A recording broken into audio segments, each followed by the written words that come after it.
Welcome to this episode of the Bible Toolbox, where we seek to help you enjoy the Bible through the tools that scholars and programmers have created for you. And we are excited about this episode today, where we have Dr. John Walton on with us. He was a professor at Moody for 20 years and Wheaton now for 21 years, and has written many, many books and done lots of scholarship. But his main focus is the ancient Near Eastern backgrounds, the Old Testament. So that is what we're going to focus on today. Yeah, so welcome, John. Good to be here.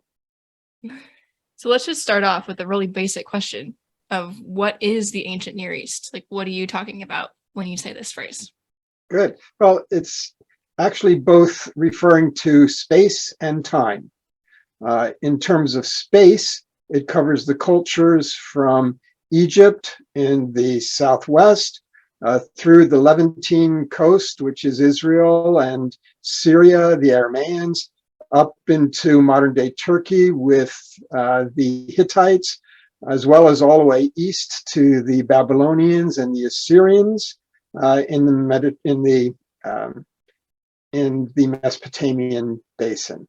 It includes Canaanites, of course, and so that's basically, in spatial terms, what the ancient Near East refers to.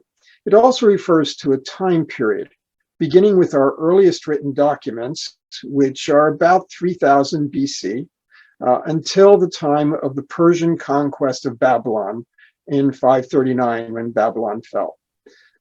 The Persians are not really considered part of the ancient Near East. They have a very different worldview, some similarities, but a lot of differences.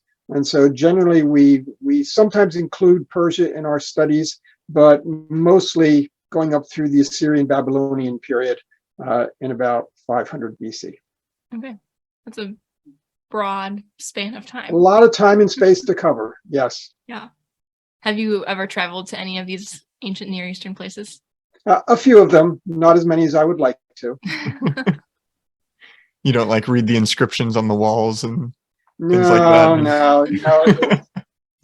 Even when you study these languages, unless you really spend all of your days and all of your time in them, you can't just read them right out. Mm-hmm. Nice. Yeah. So let's begin. So that's the ancient Near East. What is the relationship between the Old Testament and the ancient Near East? Well, the Old Testament, of course, was written by Israelites for Israelites, and they are in that ancient Near Eastern cultural world. Mm-hmm. I call it the cultural river. It sort of dominates how people think about things. And so Israel's not in a vacuum. They're not just kind of their own culture. They have a language that's related to those languages. They have a culture that's related to those cultures. And despite the fact that God gave them revelation that helped them to think differently in certain ways, in many, many ways, they think like people of their world. Mm-hmm. I like to say that an Israelite thought more like a Babylonian than they think like us. Which makes a lot of sense. Yeah, it's just because that's the world that they're in. So that's why we talk about Israelites in their culture. The fact is, whenever anybody writes or talks about something, they're doing so in relation to certain conversation partners. When our theologians today write, they're writing in the context of their conversation partners today. And when Calvin wrote, he wrote with conversation partners like Arminius, and Luther with Erasmus, and Justin with Trypho, and everybody, Augustine with Pelagius. Everybody has conversation partners. And what we have to recognize is that for the Old Testament, Israel has the Babylonian and Egyptian and Canaanite worlds as their conversation partners. It's the world they live in. Is there any place where that comes out clearly, where you see them responding directly to kind of some some ancient Near Eastern Babylonian thought Sure. or I mean, Egyptian there are thought? many, many examples, but we can look at things like Jeremiah 10 or Isaiah 40 or 44, where they're talking about the idols of the ancient world and how those idols are worthless and why they're worthless. And that all plugs into how they were thinking in that ancient world context. It comes into larger questions like Israelites would have thought about law the same way that people around them thought about law. They won't think about law the way we think about it today. They would think about history the same way their world thought about history and events of the past and how you represent events of the past, what conventions you use. They wouldn't think the same way that we do today. So they're in that world. They think like people in that world. And what they say often is related to that world, and sometimes without explaining the differences, because all the Israelites knew how everybody in their world thought. Right. So how do we come to the Bible then as people in the 21st century, like, and not in that time period? Yeah, well, we have a little bit of work to do because we have to try to make some effort to join that audience. You know, the term I use a lot is that the Bible is written for us, but not to us. And we know that our translations help us to make the transition in language. And that's important. We can't pick up a Hebrew or Greek text and just read it unless we've studied it, and not many get the chance to do that. But it's the same with culture. You can't just pick it up and read it as if it's culture free. It is embedded in a culture. An example I've been using lately is I was reading a book and two of the characters were talking about their wish for a normal life. And one says to the other, I just want a 9 to 5, a white picket fence, a black lab, and 2.5 kids. Now, that's perfectly sensible to us in our culture. But you can see how deeply culturally embedded that is, and how it would be difficult to decipher from another cultural standpoint. So how would an Israelite answer that question? What's Right, the normal exactly. life that they're seeking? Right. Everyone under their own vine and fig. Yeah. Right? The idea of stability, normality, that's how they would say it. Sitting under their own vine and fig. Yeah. I think that's not like a crazy concept. I think we hear it in sermons all the time where, you know, we come across a, you know, unusual cultural practice, and the preacher always, you know, prefaces, well, in that culture, and then they go on to explain it. Exactly. So this isn't anything too new or radical. It's Not just wild and crazy. Yeah. When we interact with people of other cultures today, you know, on Wheaton's campus, we have people from all over the world. And we recognize that when we interact with them, we cannot assume an American cultural perspective. And it takes a little bit of effort to bridge that gap. And that's all I'm saying, that when we read the Bible, we want to be alert to places where we need to bridge that gap. And one of the ways we do that is to be careful not to assume our own cultural way of thinking. Yeah. Can you give an example of that where we might assume our own into the Bible? Yeah. I mean, some of the ones I already mentioned with law and history are examples. But on a more specific case, you take something like the Tower of Babel. And we read about making a name, and we have assumptions that this has to do with pride, and they're building a tower because they want to go up and do something with God, reach God or replace God or sit alongside of God or whatever. But what we find when we study the ancient world is that these towers were not built for people to go up. They were built for gods to come down. And we can't just put our intuitive reading in place. We have to read it the way they would have understood all of that. And if they want God to come down, then making a name is not an issue of pride. They're trying to make a name because they think that if God comes down, they will be able to meet his needs, and he will be able to bring them prosperity. And therefore, they will be successful and flourishing. And that sounds more like greed than like pride. So, again, we have to be careful about imposing our own intuitive thinking on the text. Yeah. I even think of like the word slave or bondservant, like that carries so much either like racial and cultural weight in America versus like then it was just a job basically, and then you were done or whatever. But that's a great example, Lydia, because we have this word slave that we understand in certain ways in slavery, and it involves dehumanization, and it involves all kinds of aspects that are really, really, really bad. But in the ancient worlds, in an agricultural setting like they had, most slavery that they experienced would have been debt slavery, and it was basically an economic net to catch them when the other option was death and starvation. And so it was an economic strategy that provided the way for people to survive. So a very different sort of thing. So again, that's a great example. Yeah. So what resources are there to help us come to the Bible with a proper perspective? Right. Well, the most basic resource, and the one that we're kind of talking about here, is the Cultural Background Study Bible that I had the privilege of working on, general editor for the Old Testament. And in that study Bible, all of the study notes have to do with this ancient world culture. They involve archaeology and geography and manners and customs and ancient literature, abstract ideas, just ways people thought. And so all of the notes and sidebars all have to do with opening up that world. So that tool is probably the most accessible for people to get a sense of this ancient cultural river and to be alerted to places where they might not know important information that could affect our reading. It also will help them to start identifying places where their intuition from our own cultural river might be leading them astray.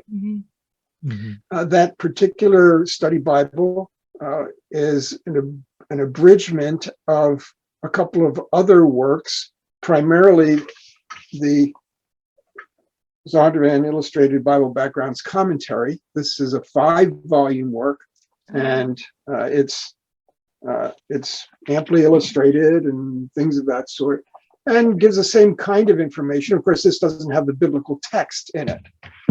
So it's all the study notes and more extensively than what's in the study Bible. So people could go to that as the next step. Both of those tools operate by going through the biblical text in a systematic way. Another approach is to say, well, can we approach this topically? And yes, we can. And so another book that I've done is called Ancient Near Eastern Thought in the Old Testament. And this has chapters like temples and sacrifices and the gods and law and history and divination and afterlife. So going through various topics that if you wanted to read what's in the ancient Near East and how does that compare to what we have in Israel. Very cool. So those are some of the resources. I've done some work on specific topics in the Lost World series. So we have the Lost World of Genesis 1, or the Lost World of Adam and Eve, the Lost World of the Torah, and things of that sort. And those drill down into more specific topics. And then anyone even more interested can, like those Lost World books, you have tons of footnotes and cite other works and books. Right. To follow up on that. The general works have footnotes as well, not the study Bible, of course, but the other ones important. And of course, then there's no end to the books that can give you more specific information on particular topics. Note the wall behind me on my screen. It's a very impressive collection you got there. Whole cases of that information are primary texts from the ancient Near East. Most people aren't going to want to read those things. But the point is there's loads of information available to help us understand the ancient world. How long did it take you to write the study Bible? That's hard to say because we were really, again, working from this. So it was an abridgment process. It probably took a couple years to do that. It's just so impressive. I had editorial help. To kind of sort through some things. Such a good resource. So you wrote those resources. So I'm assuming you don't use those as references. So as you do your own, let's say you're doing your devotional Bible study and you come across something bizarre, is there a go-to reference that you have as a scholar? I wish there were, but again, the once you move beyond the level of the 5-volume background commentary, then you've got to go to individual journal articles on individual topics, individual primary texts on individual topics. Another whole case you see behind me here, that whole case is books of collected articles. And so lots of times some of those articles have things. And this case over here is biblical commentaries. And sometimes they have more information, although biblical commentaries don't always focus on the background information. It depends on the commentary. Mm-hmm. So yeah, it's very difficult to identify something that's a go-to. You know, you have series like the Oxford Handbook of Cuneiform Culture, which collects articles on specific kinds of things. There's also a general work, Civilizations of the Ancient Near East, which is a great collection of articles on a variety of different things. But many things that we might be interested in from the, this is a 4-volume work, by the way, and now it's published in 2 volumes. And lots of the things we might ask about are covered in here. Lots of things we never dream of asking about are covered in here. But lots of things we would ask about pertaining to the Bible wouldn't be referred to in here. We also have collections of primary texts. So this is volume 1 of a 4-volume series, The Context of Scripture. And this is all just translations of ancient Near Eastern texts. So if people wanted to get to the primary literature, you know, you can do that. Again, when you read those texts, you'd say, boy, I don't necessarily see a lot of overlap with the Bible there. And that's true, because that ends up being a cumulative sort of thing that you pick up along the way. So yeah, like reading that, the context of Scripture, or other collections, it helps you understand the cultural river that the Old Testament world is in. Right. There's not always going to be direct parallels, but it'll be like giving you that mindset of the right reading. Again, lots of what I try to do is I want to read everything that I can, primary literature, secondary literature, so that I can think more like them and less like me. Would you say that this is kind of going backwards into our conversation, but the Bible was affected by these cultures around it? Would you say that the cultures around it were also affected by what was going on in like God's realm, like with Israel and stuff? Or were they more just the ones getting affected? It's mostly one directional. Today, love it or hate it, the United States of America is a prominent, dominant cultural influence in the world. And some countries hate that that's true, but it is true. And so there's dominant cultures. But if you say, so how much is the U.S. affected by Costa Rica? Well, not so much. Yeah. The cultural influence tends to be unidirectional. And that's the same sort of comparison that you'd say between Egypt or Assyria and Israel. Israel's just a little place, and they have their important distinctives, but they wouldn't have been in much of a position to influence the larger ancient Near Eastern world. Which I kind of feel like just goes along with the thought of the Bible too, that God doesn't use like huge national powers. He has his people and he gets things done, even it's in small.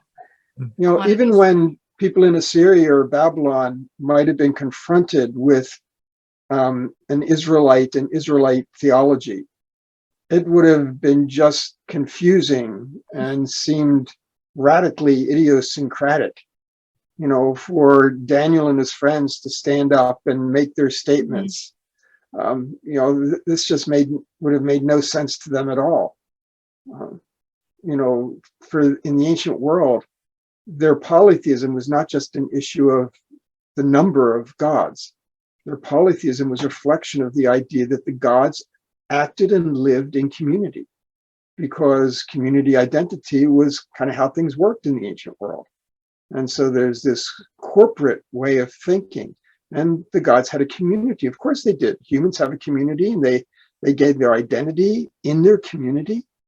And so to tell somebody like that there's only one God, they would say, that makes no sense whatsoever.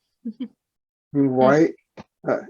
Everybody needs a community in order to gain their identity. Where's this community? What do you mean there's only one God?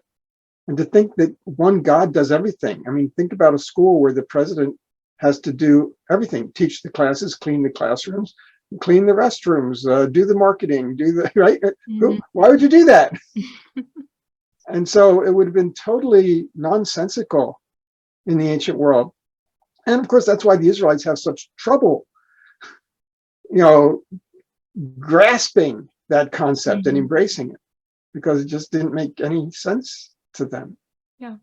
Just forms a lot of compassion and empathy for them, that we're not like, how can you not understand this? Exactly. Clearly they didn't for a reason. Very cool. Yeah. So we like to ask all the people we have on just about your own personal devotions. What's it like, or how do you just read the Bible and hear from God? What are your practices? I'm in the Bible every day, and lots of times all day. So in that sense, I don't think of a devotional time as kind of a touching base with God at the beginning or end of the day. The idea is that we want to connect with God so that we are in his presence all day. And that idea of being connected to God, not only in prayer, but let me explain that. I think of prayer more like communion instead of communication. Living in the presence of God, practicing the presence of God. And that idea, and that's true with the communion with God, and it's true with the interaction with Scripture. Because of my profession, it's very easy to be in Scripture all day long, and I often am. And so I look at it not as kind of a devotional time, but rather a life that's filled with communion and engagement. That's a great, wise perspective. Yeah, and I know you're a Sunday school teacher at your church. How do you? Yeah, at times I have been. Right now I'm not, but Okay. looking for the next opportunity. Yeah, that's great. Are there any tips you've given to people in the past of how to start studying the Bible, or how to develop their own Bible reading? I talk about it all the time, both in my classes here at school and in any opportunities I have in churches, whether it's with my own church or in the speaking I do in various other churches. I have a book that's just ready to come out in a couple months called Wisdom for Faithful Reading, Principles and Practices for Interpreting the Old Testament. And so that's a book that would help people kind of at the front end of trying to get into thinking about approaching the Old Testament. It's got sections on ancient Near East surprise, and but it's got lots of other aspects of how can we be faithful readers. Lots of people think about, well, I want to get the right interpretation. Well, that's good, that's great, but the fact is we grow and learn all the time, and therefore what might seem sufficient or adequate or even right at one point might take a different shape as time goes on. We always want to be faithful, and faithful means that we can absorb new insights and new perspectives and new information, and maybe even change our minds on some things. And so that idea of not saying, I'm going to arrive at the right answer on everything, to say, I'm going to make every attempt to be a faithful reader throughout my life. Mhm. This relieves a lot of pressure too, to get it right the first time. Right. I've known colleagues in the past who have been very reluctant to change their mind on something because they say, I've taught this for 30 years. If I change my mind now, then it's like I've taught the wrong thing for 30 years. There's a flaw in that reasoning. And that's why I feel more confident trying to teach method rather than to teach answers. Mhm. And I would love to see more of that in our churches as well. Pastors who help their congregations to understand methodology. How should we be approaching scripture? What does it give us? What does it do for us? What should we be looking for and what shouldn't we be looking for? And that's a lot of what I deal with in this new book, Wisdom for Faithful Reading. Nice. Awesome. Well, we're nearing the end of our time here, but is there any final thoughts that you want to say? Not really, except that whole idea that methodology matters. Mm-hmm. The way we approach the text, what we expect from it, and how we find what we expect from it does matter. And I've found that ancient Near Eastern understanding can be one of the important tools that we can use in our methods. And that's what the Cultural Background Study Bible tries to make available to people. Yeah. So we'll put the link for that book and some other resources in our website in the descriptions below. So hopefully our listeners and audience can take advantage of that great resource that you've given to us. So, yeah, thanks for being on and giving us your time. Yeah. Sure. Great talking with you. We hope you've enjoyed this episode of the Bible Toolbox. Visit our website at thebibletoolbox.com for more information and resources about the content. Be sure to contact us with suggestions of any tools you'd like us to review. And thank you to those who support us on Patreon and who have reached out with encouraging messages. We couldn't do it without you.